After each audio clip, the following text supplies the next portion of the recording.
नमस्कार दोस्तों, welcome to our channel. आपका बहुत-बहुत स्वागत है हमारे चैनल पे। अगर आप इस चैनल पे नए हैं then don't forget to subscribe ताकि आपसे कोई भी वीडियो फ्यूचर में ना छूटे। चलिए चलते हैं आज के टॉपिक की तरफ। आज हम डिस्कस करने वाले हैं top 5 large and mid cap mutual funds जो कि 2025 के लिए बहुत अच्छे रह सकते हैं। यहाँ पे रिस्क जो होगा वो बहुत कम रहेगा लेकिन जो ग्रोथ है वो काफ़ी अच्छी रह सकती है in the coming years. Okay, so एक-एक करके विदाउट वेस्टिंग टाइम हम शुरू करते हैं। एक-एक म्यूचुअल फंड को कवर करते हैं। सो सबसे पहला जो large and mid cap mutual fund है उसका नाम है ICICI prudential large and mid cap mutual fund. अब इसको मैंने रैंक 5 दिया है, सो आप इसको एक बार चेकआउट कर सकते हैं। अगर मैं पिछले 5 साल की बात करूं तो इसकी जो एनुअलाइज ग्रोथ है वो 25% के सीएजीआर या आईआरआर से ग्रो कर रहा है ये म्यूचुअल फंड। ओके, इसके बाद इसकी और डिटेल्स की तरफ नज़र डालते हैं। इसका जो रिस्क है वेरी हाई है। एसआईपी अमाउंट 100 इतना आपको करना पड़ेगा। एक्सपेंस रेशियो 0.81 है। एक ही ड्रॉबैक मुझे लगता है इसमें कि जो एक्सपेंस रेशियो है वो काफ़ी महंगा है।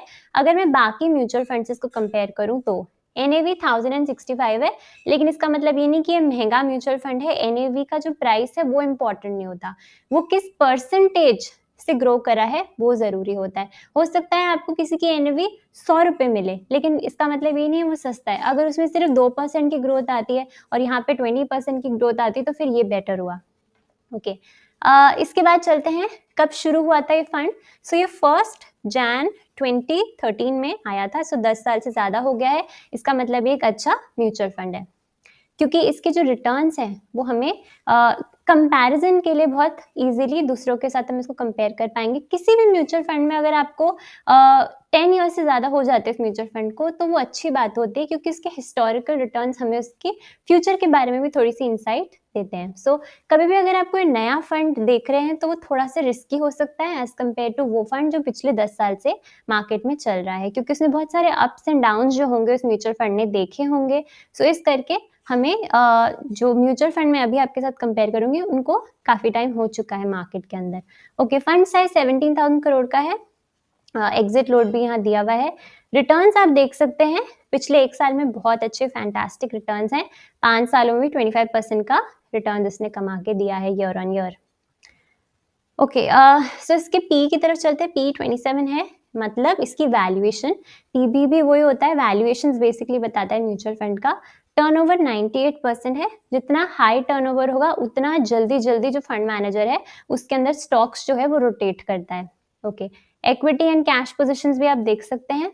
इसकी होल्डिंग्स आप इस म्यूचुअल फंड देख सकते हैं कौन से स्टॉक्स जो है ये म्यूचुअल फंड होल्ड करा है। Maruti Suzuki, Bajaj Finserv, ICICI, HDFC जैसे बहुत अच्छे लार्ज कैप्स हैं। इसके अंदर मिड कैप्स भी होंगे पर हम पूरी डिटेल इसको नहीं देखेंगे क्योंकि ये म्यूचुअल फंड वीडियो बनने वाली है। स्टॉक्स को आप ना देखें तो बेहतर, क्योंकि इससे आपको कंफ्यूजन ही होगी। अगर आप इंडिविजुअली स्टॉक चूज करते हैं तो वो अलग बात है, लेकिन म्यूचुअल फंड के अंदर हम जनरली रिटर्न, उसकी परफॉर्मेंस और फंड मैनेजर से ही चुनते हैं, ना कि वो कौन से स्टॉक्स पिक करें, क्योंकि हम जो है स्टॉक रिसर्च नहीं करें, स्टॉक्स पे बेसिकली रिसर्च एंड एनालिसिस नहीं करें, हम म्यूचुअल फंड को सिलेक्ट करने की कोशिश कर रहे हैं यहाँ पे।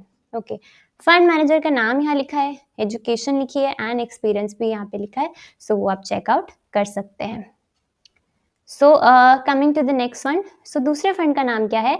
अब इसको हम रैंक 4 पे डालेंगे, कोटक इक्विटी अपॉर्चुनिटी फंड। सब देख सकते हैं पिछले 5 साल के लिए खोल देती हूँ, ये चार्ट आपको दिख रहा है, बहुत ही अच्छे रिटर्न्स हैं।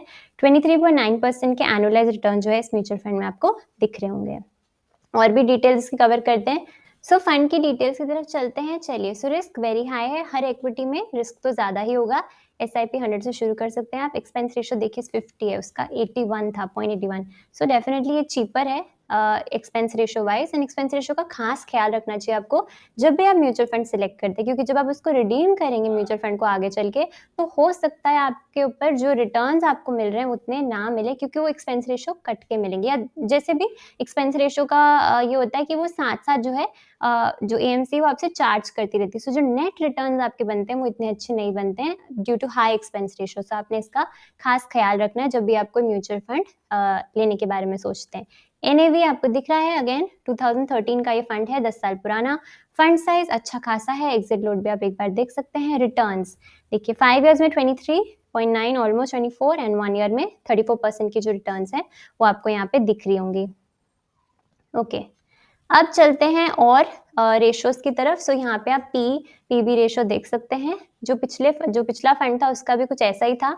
सो एट पार ही चल रहा है। टर्नओवर देखिए इसका कम है, इसका मतलब इतनी जल्दी-जल्दी जो ये एएमसी है वो अपने स्टॉक्स को अंदर रोटेट नहीं करती। जो ले लिया मतलब ले लिया for a long time. Equity and cash positions भी आप देख सकते हैं। ओके, होल्डिंग्स की तरफ भी एक बार नजर डाल लीजिए, क्योंकि ये large and mid cap mutual fund है। Large and mid cap mutual funds क्या होते हैं, जहाँ पे लार्ज कैप टाइप की कंपनीज भी मिलेंगी एंड मिड कैप टाइप की कंपनीज भी मिलेंगी, दोनों का इक्वल वेटेज रहने वाला है। सो यही बेस्ट बात होती है कि इनमें अगर आप इस म्यूचुअल फंड को सिलेक्ट करते हैं तो यहाँ पे आपको लार्ज कैप म्यूचुअल फंड से ज्यादा ग्रोथ मिलेगी, लेकिन मिड कैप में जो रिस्क होता है उससे आपको यहाँ पे रिस्क कम होने वाला है, क्योंकि यहाँ आपको लार्ज कैप से थोड़ा सा हेजिंग भी हो जाएगी यहाँ से, वो क्योंकि कम गिरता है जब मार्केट बेरिश होती है। सो लार्ज एंड मिड जो होती है वो बहुत ही अच्छा कॉम्बिनेशन होता है उन इन्वेस्टर्स के लिए जिनको ग्रोथ चाहिए मगर रिस्क जो है वो कम लेना है। तो ओके, कंपनीज एक बार देख लीजिए, HDFC, इन्फोसिस, SBI, यहाँ सारी लार्ज कैप दिख रही हैं क्योंकि इनमें हायर वेटेज है, पर इसका मतलब ये नहीं कि इसमें मिड कैप नहीं होगा, बिकॉज ये large and mid cap mutual fund है, सबको काफ़ी मिड कैप टाइप की कंपनीज भी इसके अंदर दिखेंगी। ओके, सारी अच्छी कंपनीज यहाँ आपने देख ली। इनके fund manager Harsha Upadhyay, education, experience, ये सब कुछ आप देख सकते हैं इस फंड के अंदर। Next fund, okay, next fund को अगर हम डिस्कस करें तो उसका नाम है बंधन कोर इक्विटी फंड। इसको मैंने रैंक 3 दिया है। सो आप देख सकते हैं इसके रिटर्न्स 1 एंड 5 ईयर्स में बहुत ही सुंदर चार्ट है एंड रिटर्न्स भी बहुत अच्छे बने हैं। Other details of this fund, very high risk, 100 rupees से शुरू कर सकते हैं, एक्सपेंस रेशो भी ना बहुत कम ना बहुत ज़्यादा, NAV भी दिख रहा है, फंड 2013 में शुरू हुआ था, फंड साइज बहुत छोटा है दूसरों से अगर कंपेयर करें तो यहाँ पे कम लोग इन्वॉल्व हैं। ओके, नेक्स्ट, एग्जिट लोड भी आपको यहाँ दिख रहा है। रिटर्न्स देखें तो 1 ईयर में बहुत ही अच्छे बने हैं, 5 ईयर्स में भी बहुत अच्छे, 25% के CAGR के लिए ही लोग बहुत सारे म्यूचुअल फंड्स में आते हैं, सो वो इसने आपको दे दिया है। ओके, और डिटेल्स, वैल्यूएशन देखिए दूसरों से थोड़ा सा महंगा है एंड टर्नओवर 18%। अगेन जो स्टॉक्स AMC लेती है वो थोड़े लंबे टाइम के लिए लेती है। इक्विटी एंड कैश होल्डिंग्स भी आपको दिख रही हैं। होल्डिंग्स की अगर मैं बात करूँ यहाँ पे तो होल्डिंग्स में आपको दिख रहा होगा कि सारी जो टॉप कंपनीज हैं, जो निफ्टी की भी बहुत हैवी वेट कंपनीज होती हैं, निफ्टी में भी काफ़ी अच्छा वेटेज रखती है, वो सारी कंपनीज यहाँ आपको दिख रही होंगी। ICICI, HDFC, रिलायंस, इन्फोसिस जैसी अच्छी top companies. Okay, fund manager Ritika Bahera, ये आपको दिख रहा है, इनकी एजुकेशन भी देख सकते हैं, एक्सपीरियंस भी आप देख सकते हैं। सो ये जो फंड था ये रैंक 3 पे था। अब रैंक 2 का म्यूचुअल फंड आप देख लीजिए, जिसका नाम है Quant large and mid cap fund. Okay, so इसका हम चार्ट देख लेते हैं। 1 एंड 5 ईयर्स में बहुत ही सुंदर चार्ट है। रिटर्न्स भी आप देख सकते हैं लंबे टाइम में, रिस्क काफ़ी हाई है। SIP अमाउंट भी, मिनिमम SIP अमाउंट यहाँ पे आपको थोड़े ज़्यादा पैसे लगाने पड़ेंगे, क्वांट ज़्यादातर थोड़े ज़्यादा पैसे ही लेता है। एक्सपेंस रेशियो 0.62 है। NAV भी आप चेकआउट कर सकते हैं, 2013 से ये फंड है।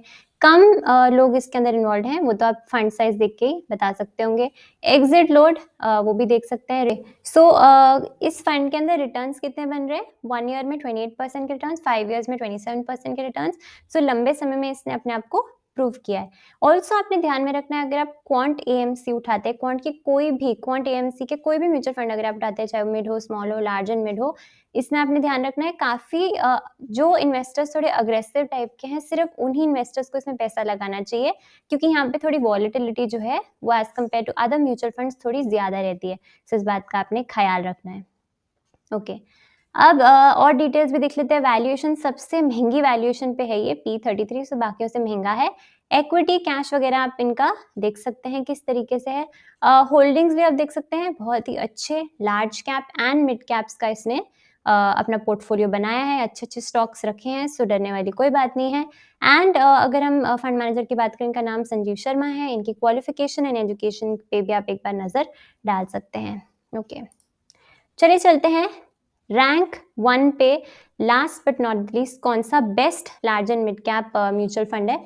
So Motilal Oswal large and mid cap mutual fund, ये रैंक 1 पे आता है। क्यों आता है, क्योंकि सबसे अच्छे रिटर्न है इसके। ओके, सो 1 एंड 5 ईयर्स के आप देख सकते हैं। यहाँ पे देखिए रिस्क भी मॉडरेटली हाई है, वेरी हाई नहीं है, दूसरों से थोड़ा कम रिस्की है। एंड एसआईपी भी 5 मिनट से शुरू कर सकते हैं, एक्सपेंस रेशियो काफ़ी कम है। एनएवी किस दिन शुरू हुआ था? ओके 2019 से शुरू है, तो ये बहुत पुराना फंड नहीं है। मगर इसके और जो म्यूचुअल फंड्स हैं वो काफ़ी पुराने हैं, सो उस हिसाब से आप देख सकते हैं कि एएमसी अच्छी है, विश्वास किया जा सकता है। फंड साइज छोटा है, एग्जिट लोड कितना है वो भी आप देख सकते हैं। एंड रिटर्न्स 1 ईयर में तो बहुत अच्छे हैं, एंड 5 इयर्स या लॉन्ग टर्म में भी बहुत अच्छे रिटर्न्स कमा के इसने दिए हैं। ओके एंड इसकी वैल्यूएशन बहुत महंगी है, पी देख सकते हैं 68 पे चल रहा है, बाकी 27 या 30 पे चल रहे हैं, ये बहुत महंगा हो चुका है। टर्नओवर, इक्विटी एंड कैश भी आप इजीली देख सकते हैं। टॉप होल्डिंग्स पे भी नजर डाल सकते हैं। ओके इसने कौन सी large and mid cap companies को अपनी टॉप होल्डिंग्स बनाया है वो भी आप एक बार कंसिडर कर सकते हैं। सारी मोमेंटम में सारी अच्छी परफॉर्म कर रही हैं। फंड मैनेजर का नाम संतोष सिंह है, एजुकेशन एंड एक्सपीरियंस भी आप अच्छे से देख सकते हैं। चलिए चलते हैं एसआईपी कैलकुलेटर की तरफ। एसआईपी कैलकुलेटर में एक बार देख लेते हैं हमारी रिटर्न जो है वो कितनी बनेगी। ओके सो अगर मैंने इन पांचों में से कोई भी म्यूचुअल फंड उठा लिया होता 10 साल पहले तो मेरे कितने रिटर्न्स बनते, चलिए समझते हैं।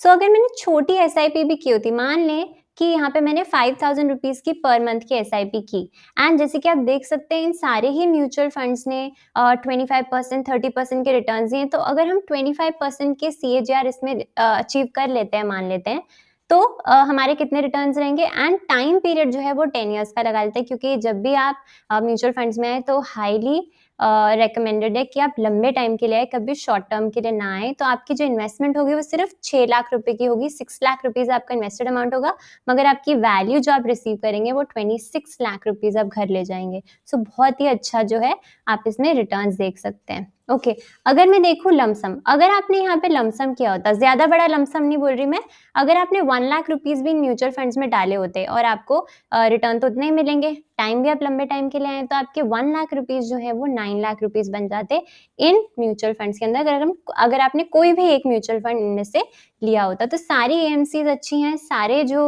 मैंने लार्ज एंड मिड कैप में आपको सजेस्ट किए म्यूचुअल फंड सब के सब अच्छे हैं, बट जस्ट अ डिस्क्लेमर, ये बिल्कुल भी रिकमेंडेशन नहीं है।